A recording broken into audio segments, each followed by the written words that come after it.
Hi guys, my name is Yamindla Nyama and I am your guest presenter for today on Living Life by Design with Amanda Matshaka. Today in studio we are joined by Tshegofatso, aka Miss President, who knew from a young age what she wanted to do and she made sure that she pursues her purpose. And welcome to Channel Africa. Thank you so much for inviting me. What an impressive bio. You are 19, you've done so much and you are continuing. When did you know that this was what you were supposed to do? Thank you so much again for the wonderful introduction. I believe there's a God. I believe that God has a plan and a purpose for anyone and everyone, and he has a space for which we are able to make impact. But the battle is for us to pick. It's for us to choose. He will never force you. So he gave us free will and we do what we will with it. And so I didn't just know. It was out of a series of complaints and worries about my society and community. At what age? You're 19. When did the worries come? I think 15, 16 when I started knowing that I need to plan for a future ahead of me, realizing my circumstances at home. I mean, as a child, you're just living, you're just being. But when you realize that responsibilities are about to come, you better make sure that you're in check and you're in shape. Watching television, seeing what's happening around me. And I said, I'm tired of complaining. I rather stand up and make a change with the resources available to me. Now, in Life by Design, we talk to people that find their purpose somewhere along, the way in their lives. Right. Some started as doctors, they end up as musicians. They're way in their, late 30s, 40s, 50s. And it's a different scenario for you as a youngster growing up in South Africa. Right.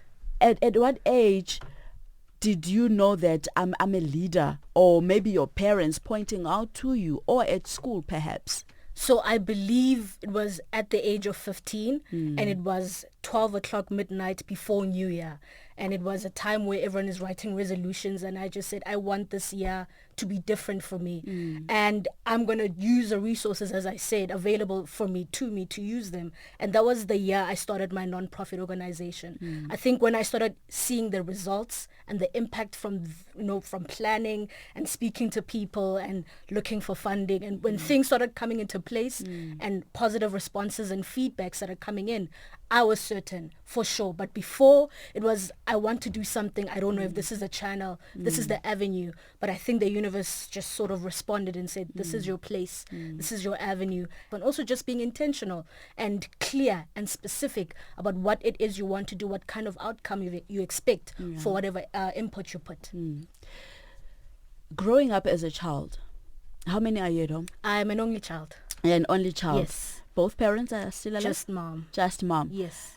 Is there anything that mom saw in you that made her realize that this one is different?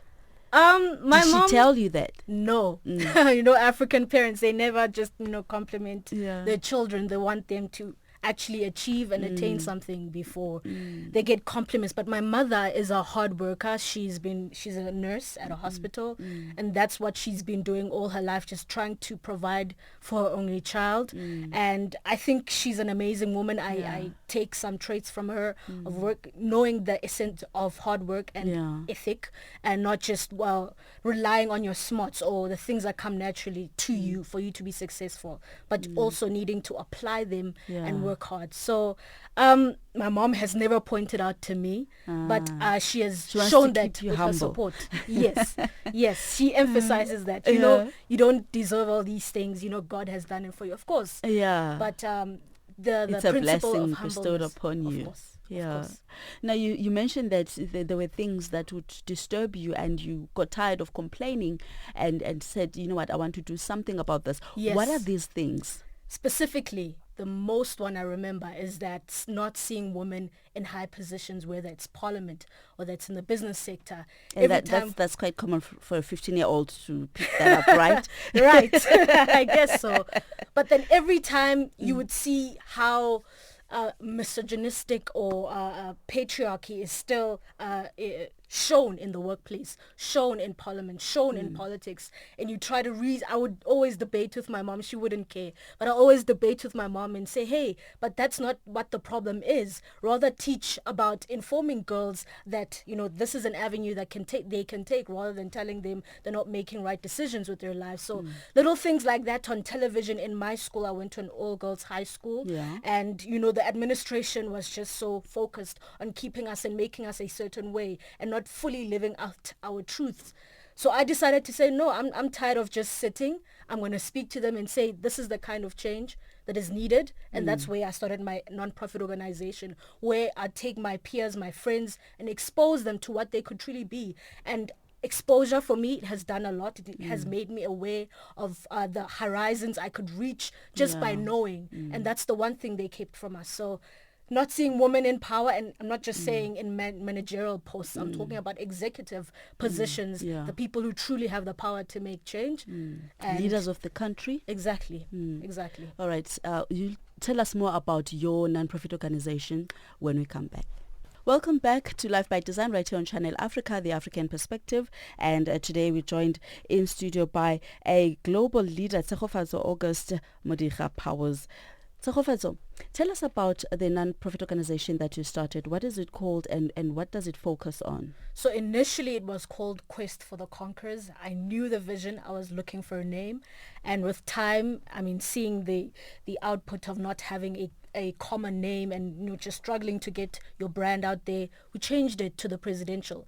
I knew that would be more personal to me, and also the vision was that any girl, any woman can dream to become presidents of their own lives, CEOs of their whatever businesses they wish to start. It's a organization that is focused on female empowerment and youth development. We work with young girls in high schools.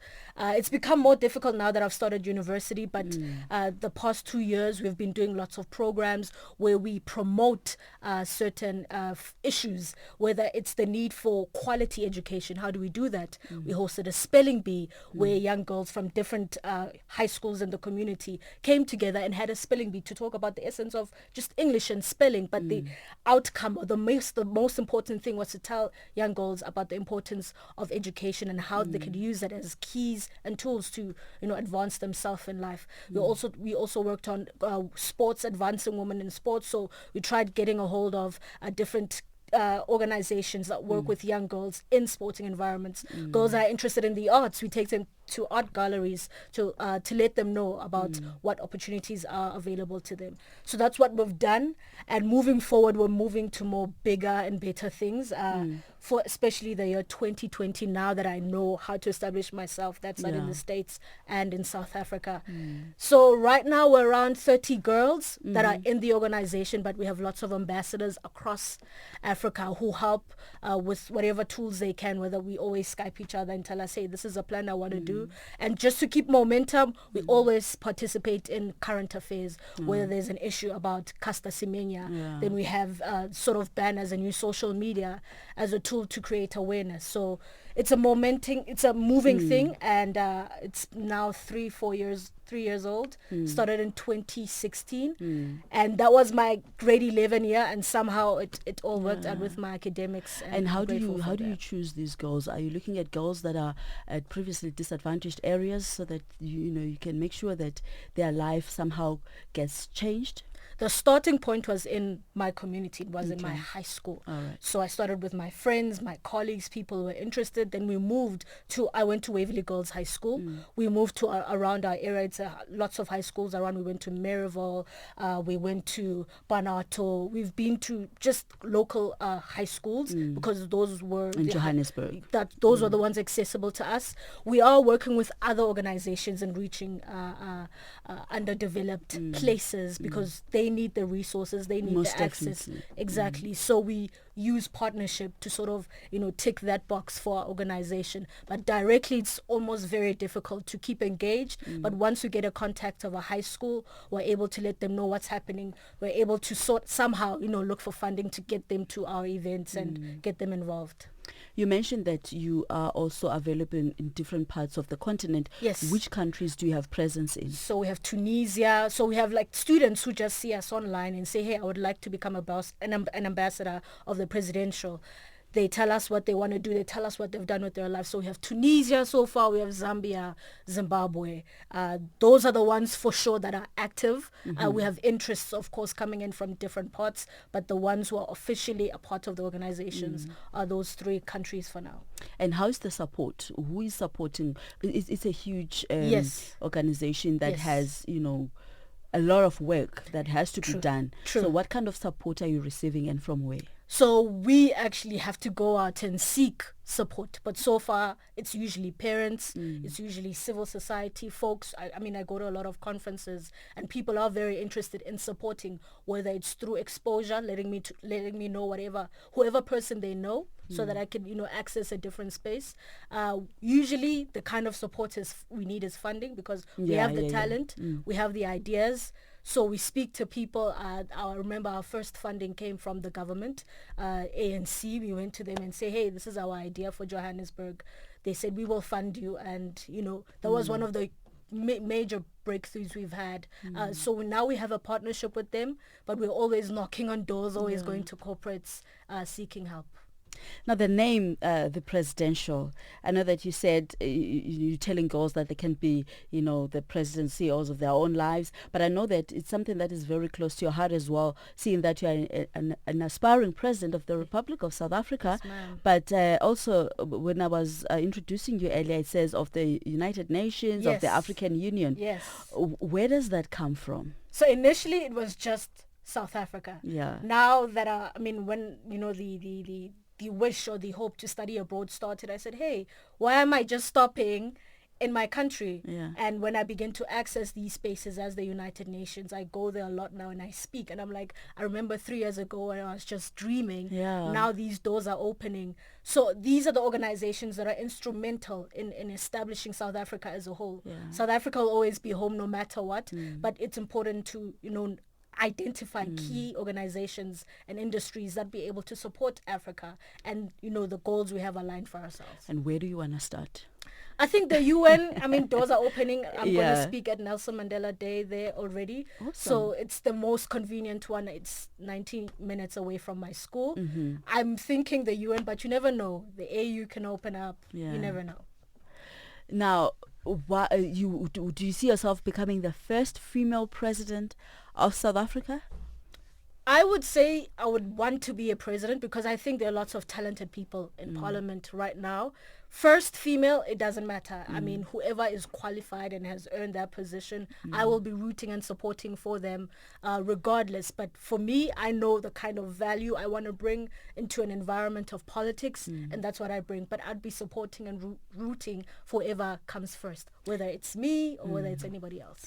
Now, looking at the South African political climate and just the way things are in the country, Right. and you are president for a day, what would you change? What kind of South Africa do you want to see as a president? So the most important thing is to identify the time and space we're in South Africa. There was a time of liberation. There was a time of growth and development, which I think we're still fighting for in this time and space. And in the future, we should be looking at things like artificial intelligence, technology, so that we're able to become a globally competitive country. So what we need are skills, tools, access, jobs.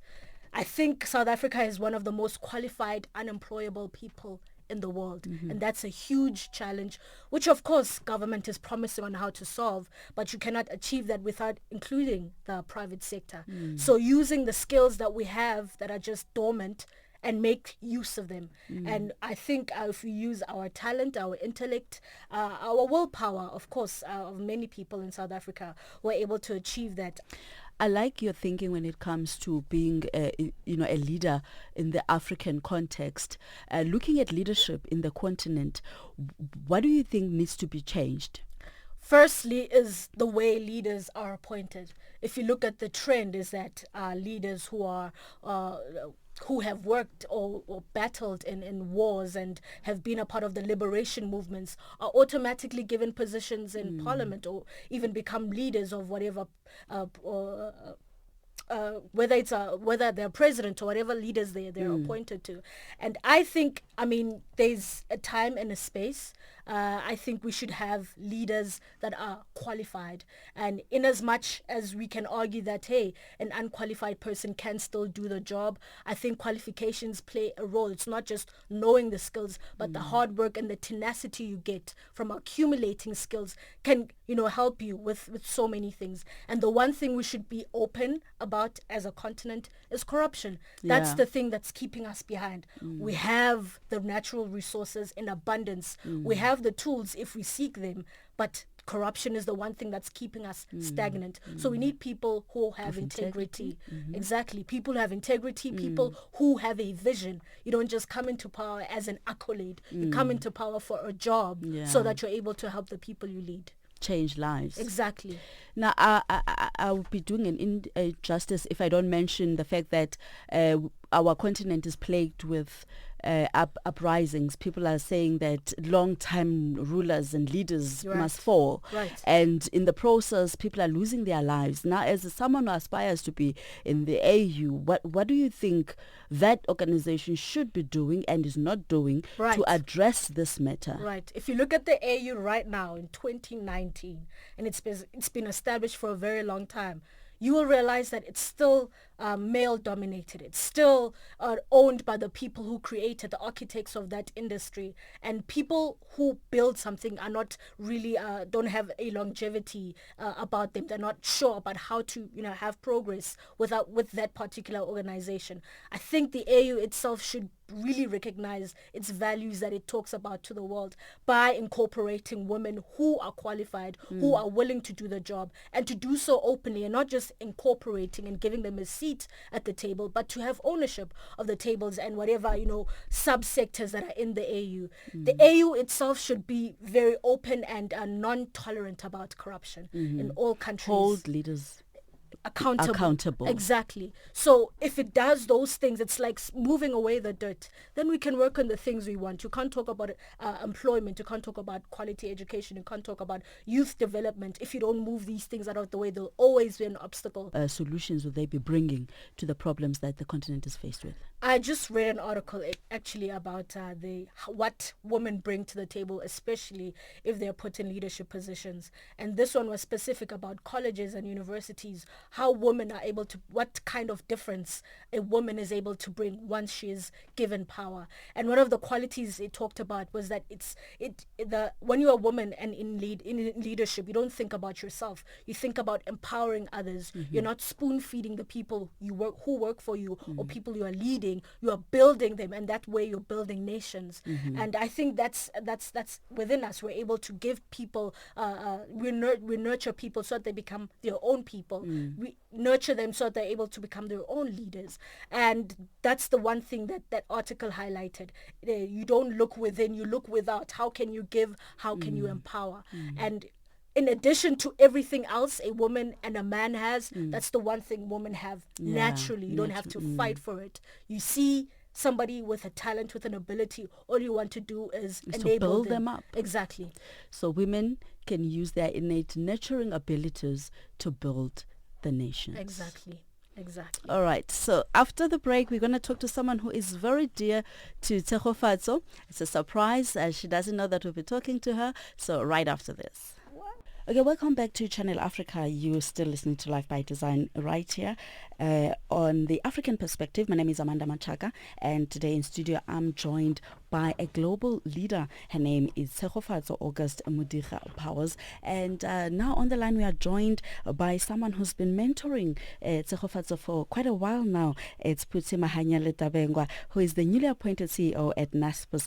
Phuthi, welcome and thank you for joining us. Thank you. Thank you very much. What made you agree to mentoring this young lady?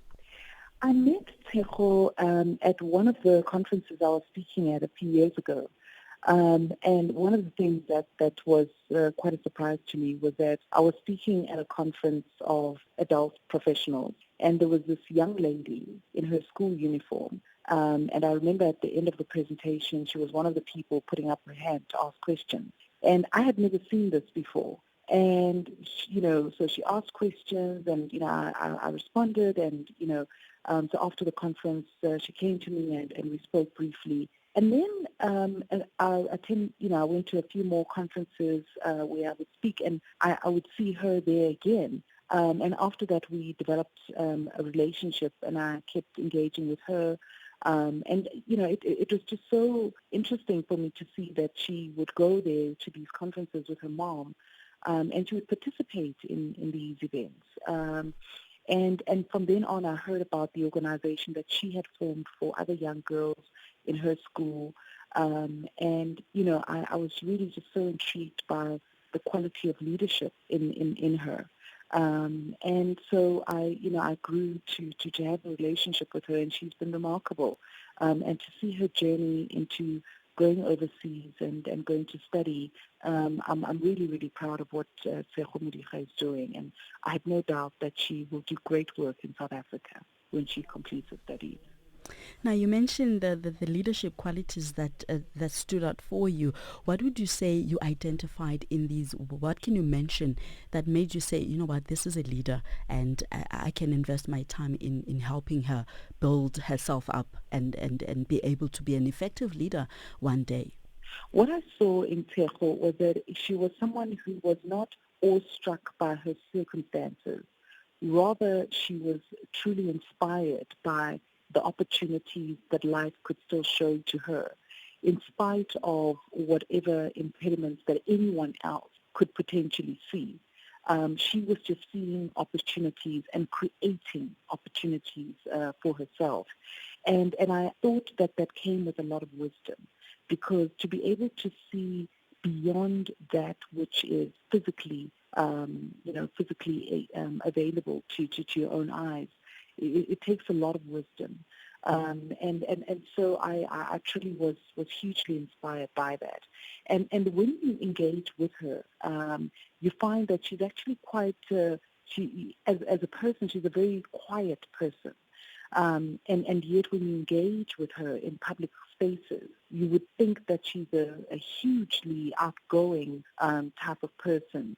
And I just see huge amounts of strength, of leadership and of wisdom in her, which I admire, because I think they'll stand her in really good stead.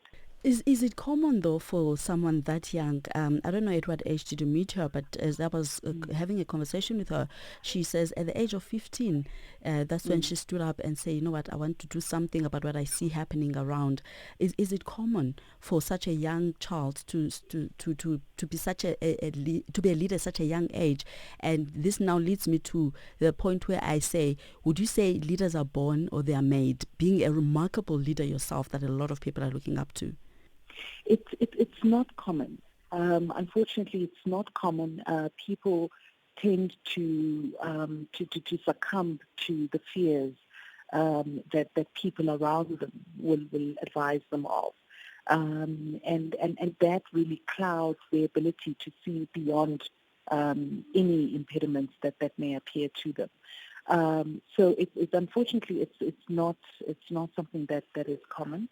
And what I hope is that many people will get to hear of Tshegofatso and learn that here is a young girl who was raised by a single parent under what I would think are very difficult economic circumstances, and yet she's been able to achieve far beyond many children her age who have much more, who are being raised by two parents who are able to provide more financially. She, with the little that she has been able to achieve so much more. And that's why I'm so excited in seeing the leader that she will grow up to be, because someone like her will be able to continue to impart so much to many young people, not only in South Africa, but on the African continent.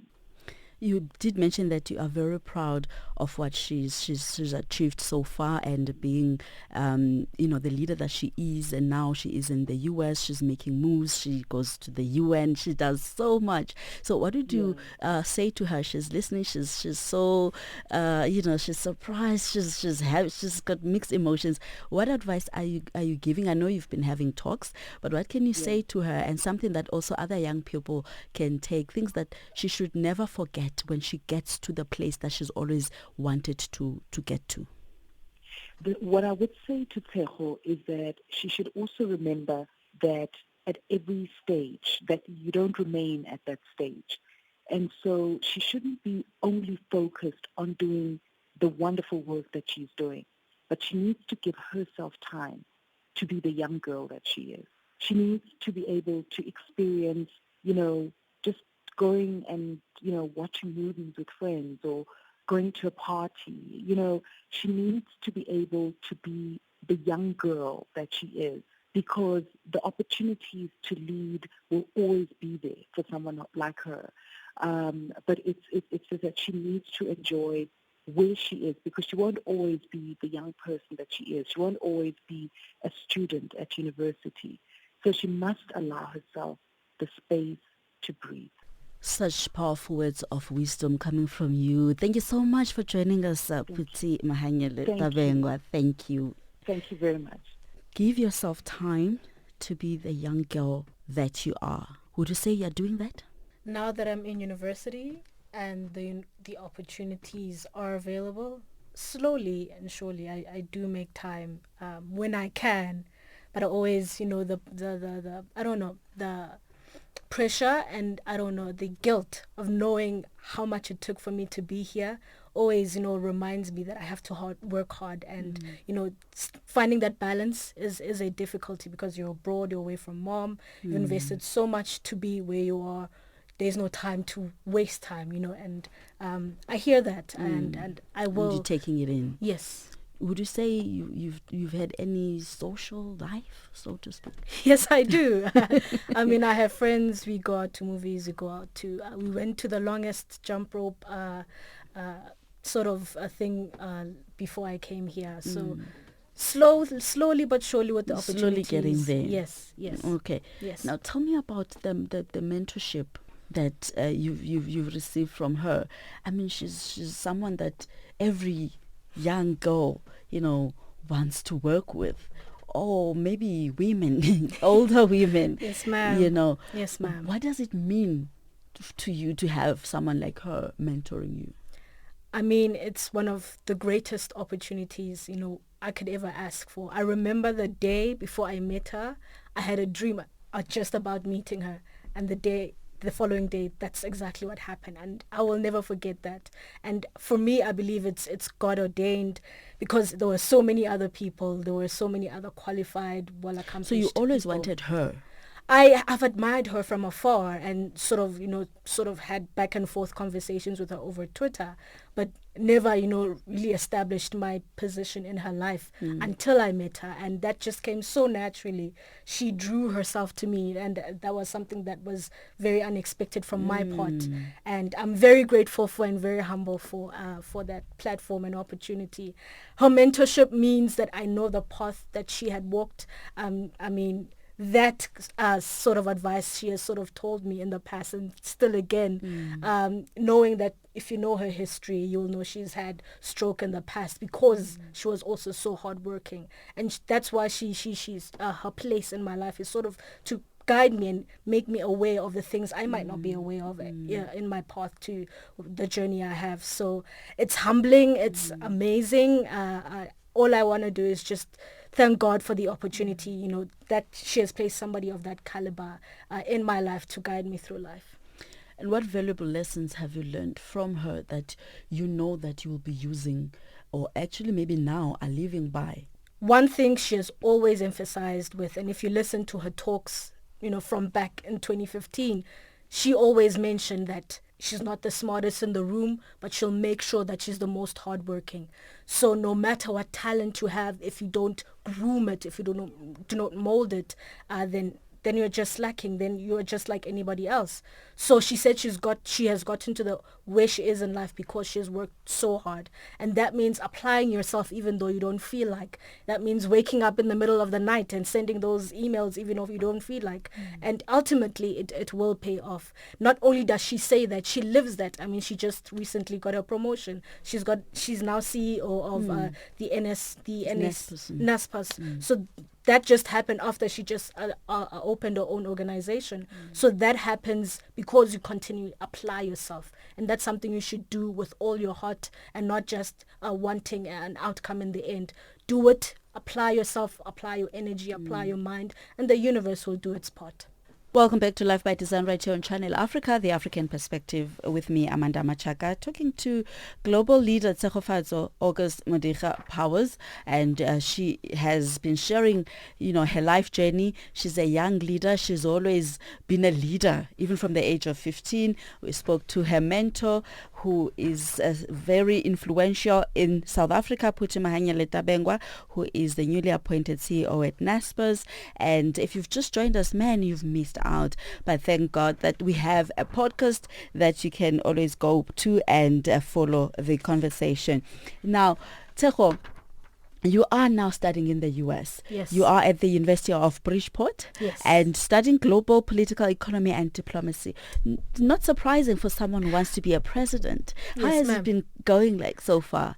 Originally, I knew that I didn't just want to do political science, because if I did that, I may as well study back at home. There are many universities that are qualified to, give you such a valuable degree.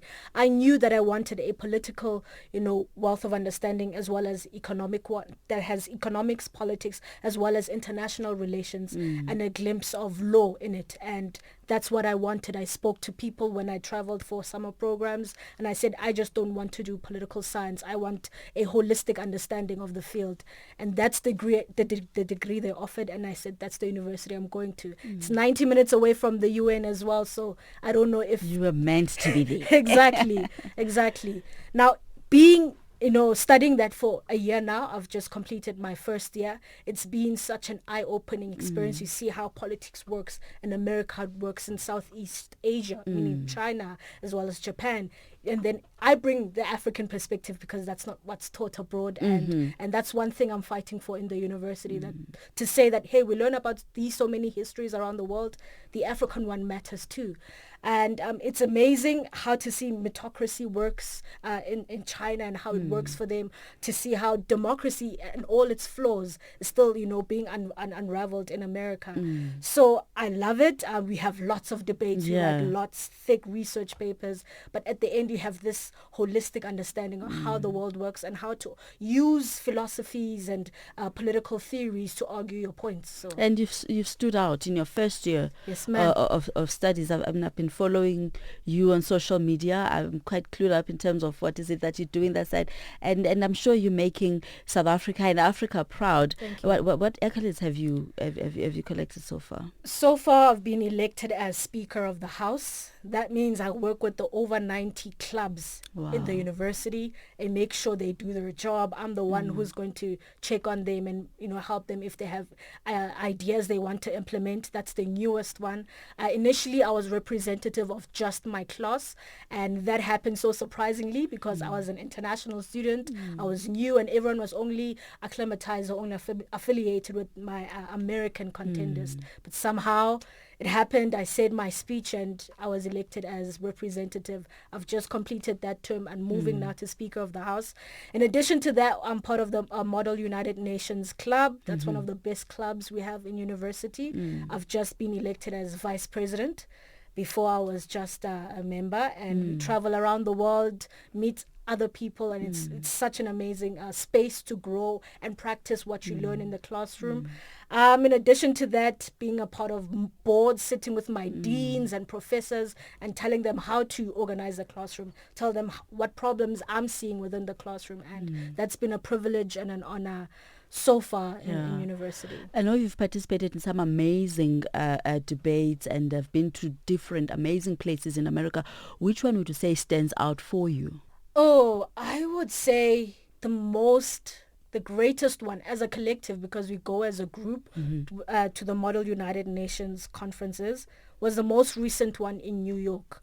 That's the one we actually won our recent award in, and the biggest one, Best Delegation Award, meaning we are outstanding out of over 5,000 people who traveled in for the conference. That's the one we won collectively and the one we achieved at. But personally, I would say when I was invited in February this year to speak as an individual in front of other people, in front of policymakers, about how we can change and use sports and in improving civil society. So that's the one I would forever remember, because that's the first time I was going in my own capacity to the UN as an individual, and the one collectively was the one in the New York conference. So I think my wins right now are basically in New York for now. I see. Yeah. Now on Mandela Day, Yes. you'll be at the UN. Yes. And what does that mean for you, and what are you bringing, being a South African, being an African, on a day that celebrates this global icon?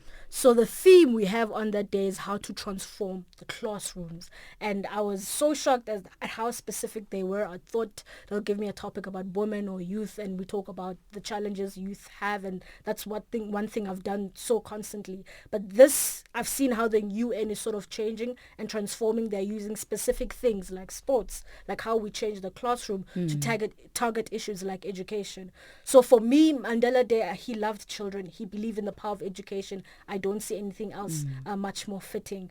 I think this opportunity would be one, because I'm not only speaking this time, I'll also be moderating a panel of other people who are, involved in a variety of things.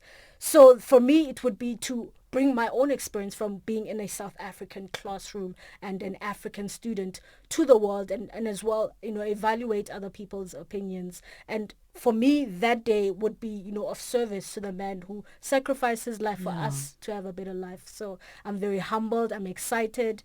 I'm looking forward to it. Which female African leader do you look up to, and why?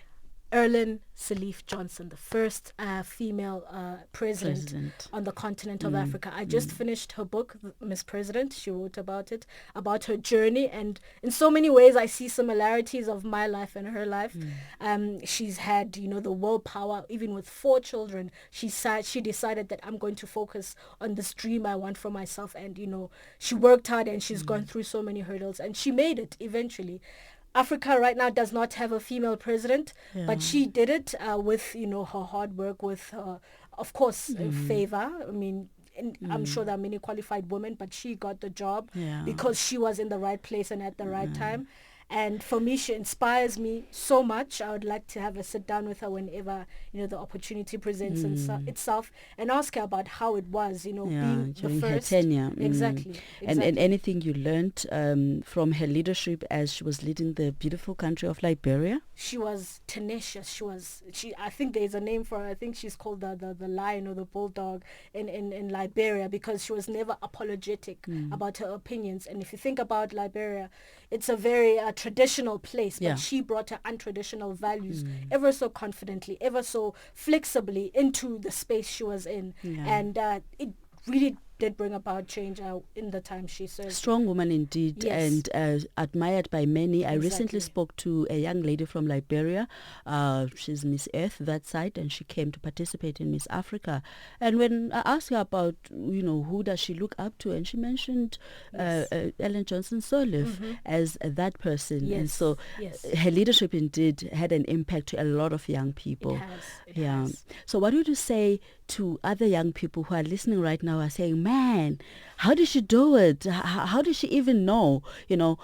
What is it that they need to be in touch with in them that would actually usher them into what they were meant to do? The one important thing is to be intentional about what you want. If you're uncertain about what you want, then you'll get uncertain responses. So if you are clear, you're specific and intentional about winning in life, even though you're not sure that, hey, I want to be president, hey, I want to be CEO, but you're intentional about achieving, then that's the first step in the right direction. And then once that happens, you apply yourself. That means your mind, your body, your resources, sometimes even your money, even if you don't want to, because there's a goal you want to achieve. So be intentional And that's the one thing I have been from the beginning. I've never wavered from it, and that's one thing that has helped me. And looking within it's one of the first steps in moving forward, because you cannot just move forward with other things that you're not certain of. So when you look within, when you find the resources and the weapons afforded to you, and you become intentional about what you want, then everything will work for you in your favor. Look within, be intentional about winning in life. Yes. Wow. We salute you. Where can people find you on social media? I'm always on social media, keeping informed and also letting people know about what's happening as well. So Miss President SA on Twitter and on Instagram, and then Tshegofatso Modiga Powers. I'm not sure, I've changed my name on Facebook, but Miss President, my official page, will always be there being updated every time. So Facebook and Instagram, Miss President SA, Facebook, Miss President. Thank you so much for joining us. Thank you very much for inviting me. This has been Life by Design on Channel Africa, the African Perspective. Let's connect on Facebook. It's Living Life by Design, on Twitter at Living Life by Design, as well as on Instagram at Living Life by Design. From myself, Amanda Matshaka, producers Bradley Chabalala, Yamin Tlenyama, and technical producer Dumelo Mukwena. Till next time, and remember, you are the architect of your life.